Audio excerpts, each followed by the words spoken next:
Dediğim gibi içerisinde hiçbir şekilde kimyasal, kortizon, hayvansal hiçbir şey yok. Tamamen bitki özlerinden elde ettiğimiz bir krem. Dolayısıyla bu kremimizi günde 2 kez problemli yerlerimize sürüyoruz. Sedef problemlerinde özellikle günde 2 kez sürmemiz yeterli oluyor. Zaten kremin ikinci günde Allah'ın izniyle etkisi başlıyor.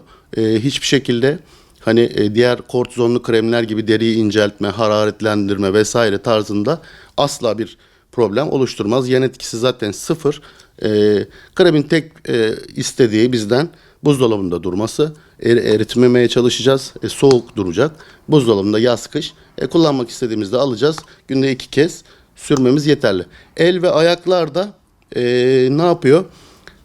Bu sedef tabii ki temas biraz daha fazla olduğu için ayakla da işte ayakkabılarımızı giyiyoruz vesaire dışarıya çıkıyoruz ama ellerde ve ayaklarda bu sürme sayısını 3'e, 4'e hatta 5'e kadar çıkartabiliriz. Hiç problem yok. Hani minimum 2 sürüyoruz. 2'den aşağı asla düşmüyoruz. Allah'ın izniyle ikinci günde gözle görülür iyileşmeler zaten kremde başlıyor. Tabii ki bizim daha önce de belirttiğim gibi bu normal cilt haline Allah'ın izniyle çevirir. Yani altında kırmızı leke kalmayacak derecede sedefi ortadan kaldırır. Ama biz şunu diyemiyoruz.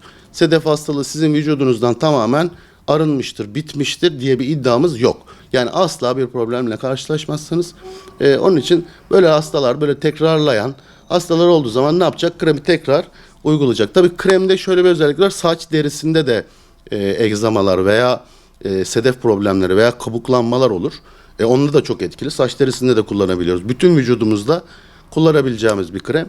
Dediğim gibi bu yanı sıra egzama rahatsızlıkları, onu özellikle belirtmek istiyorum. Egzama rahatsızlığı vardır. Kaşıntılı, problemli, böyle iğne ucu gibi top top su toplar veya kuru egzamalar olur, çatlamalar olur, yarılmalar olur. Ellerde, ayaklarda, vücutta. Onda da çok etkili bir krem.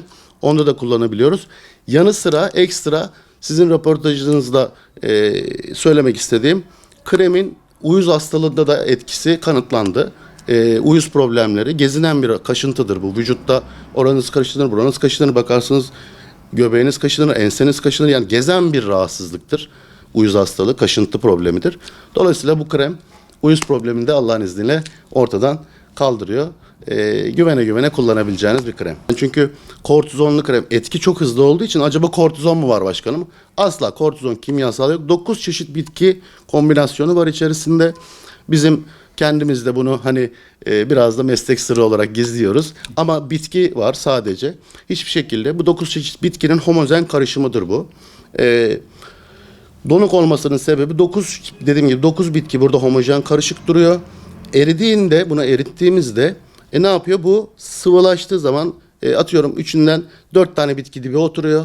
İşte 5 tane yukarıda kalıyor. Siz kremi aldığınızda 5 bitki geliyor. 4 krem altta kalıyor. 4 bitki gibi etkisini göremiyorsunuz. Onun için hep donuk tutacağız.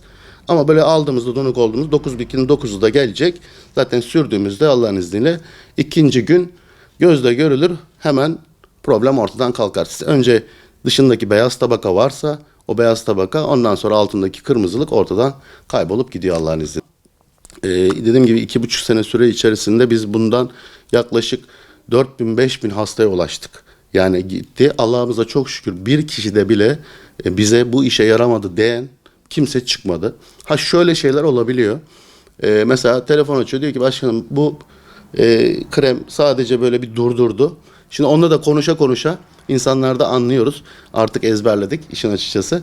Ya kullanım hatası, yani günde 2 kere hiç sürmüyordur. İşte bugün bir kere sürdüm aman yarın sürerim gibi şeylerle o sürme işlemini geçiştiriyordur. Ya da kremi dışarıda tutmuştur. Krem erimiştir. Biraz önce bahsettiğim olay oluşmuştur. Kremin etkisi %50 düşmüştür. Yani onun haricinde çok şükür hiç kimse bugüne kadar bu krem benim işime yaramadı diyen olmadı.